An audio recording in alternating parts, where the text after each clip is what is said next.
कादमपुर नाम के एक छोटे से गांव में दीपू अपनी पत्नी रानू के साथ रहता था। घर में टॉयलेट नहीं था, जिस वजह से अक्सर दोनों में झगड़ा होता रहता था।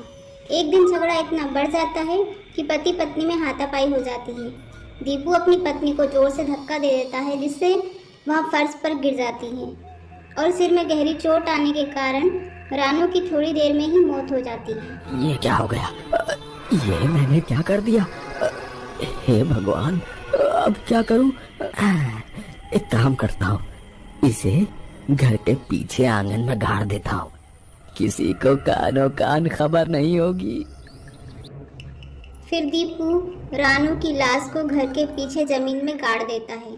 कुछ दिनों बाद मगन उसके घर आता है और पूछता है, भाई भाभी कहीं दिखाई नहीं दे रही आजकल। क्या बताऊं भाई, वो मुझसे रोज लड़ लड़ कर परेशान हो गई थी। उसने मुझे तलाक दे दिया है और मुझे छोड़कर अपने मायके चली गई है। भाई ये तो बहुत बुरी खबर है भाई। है, चलो तुम उदास मत हो, मेरी नजर में एक तलाकशुदा औरत है, तुम कहो तो तुम्हारे रिश्ते की बात चलाओ। हाँ भाई, हाँ क्यों नहीं भाई, जरूर जरूर। कुछ ही दिनों में दीपू की शादी एक सीमा नाम की लड़की से हो जाती है। उसी रात अजी सुनिए, टॉयलेट कहाँ है? टॉयलेट तो नहीं है, तुम्हें बाहर ही जाना होगा। क्या आपने घर में टॉयलेट तक नहीं बनवाया? देखिए जी, मुझे घर से बाहर खुले में जाने की आदत नहीं है।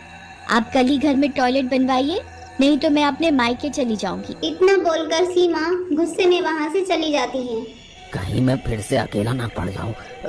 एक काम करता हूँ, कल टॉयलेट बनवा ही देता हूँ।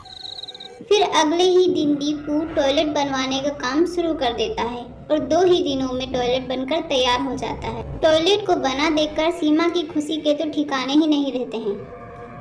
अगली सुबह दीपू उस टॉयलेट में नहाने के लिए जाता है। ठंडे पानी से नहाना चाहिए, गाना आए या ना आए, गाना चाहिए है। दीपू अपनी मस्ती में नहा ही रहा था, तभी पीछे से एक चुड़ैल आती है और उसकी गर्दन पकड़ लेती है। अरे कौन है भाई? मुझे जान से मारना चाहते हो क्या? अरे छोड़ मुझे छोड़। अरे छोड़ कपा, अरे मेरी गर्दन छोड़। फिर चुड़ैल उसकी गर्दन को पकड़कर टॉयलेट सीट के अंदर ले जाती है। हे भगवान मेरी रक्षा करो, अरे मर गया रे, अरे गांव वालों मुझे बचा लो। दीपू के चिल्लाने की आवाज सुनकर सीमा वहां आ जाती है। अजी क्या हुआ? आप ठीक तो है ना? अजी सुनिए, जवाब दीजिए ना, आप ठीक तो है ना जी? बहुत देर तक आवाज लगाने पर भी अंदर से कोई रिप्लाई नहीं आता है, तो सीमा उस गेट को जोर जोर से ठोकती है, लेकिन दरवाजा अंदर से बंद था।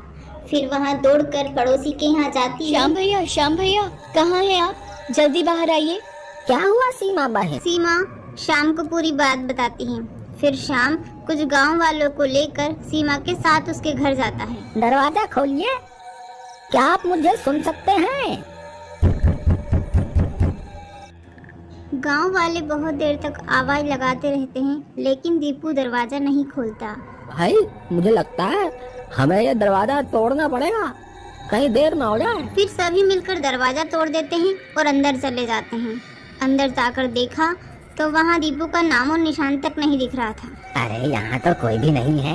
तभी उनकी नजर वहाँ पर पड़ी टूटी चूड़ियों पर जाती है। सीमा भाभी, ये टूटी हुई चूड़ियाँ आपकी है? नहीं, मेरी एक भी चूड़ी अभी तक नहीं टूटी है, ये मेरी नहीं है। अगर ये आपकी नहीं है तो फिर ये किसकी चूड़ियाँ हैं? आखिरकार ये चूड़ियाँ यहाँ आई कैसे? फिर सभी लोग इधर उधर देखने लग जाते हैं। तभी उन्हें वहाँ एक मिट्टी का ढेर दिखाई देता है। फिर वे सभी लोग सोचने लगते हैं कि कहीं दीपू यहाँ जमीन के अंदर तो नहीं है। इतना सोचकर सभी गांव वाले वहाँ पर खुदाई शुरू कर देते हैं।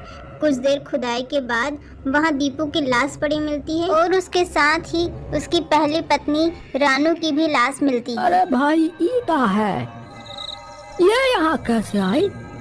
दाल में जरूर कुछ काला है। फिर वहाँ रानू की चुड़ैल आ जाती है और गांव वालों को पूरा सच बताती है। उसके बाद गांव वाले दोनों को अंतिम संस्कार कर देते हैं। इस तरह चुड़ैल अपनी मौत का बदला पूरा कर लेती है। फिर उसकी आत्मा को शांति मिल जाती है। इस तरह की कहानियों के लिए आप हमारे चैनल को लाइक और सब्सक्राइब जरूर करें।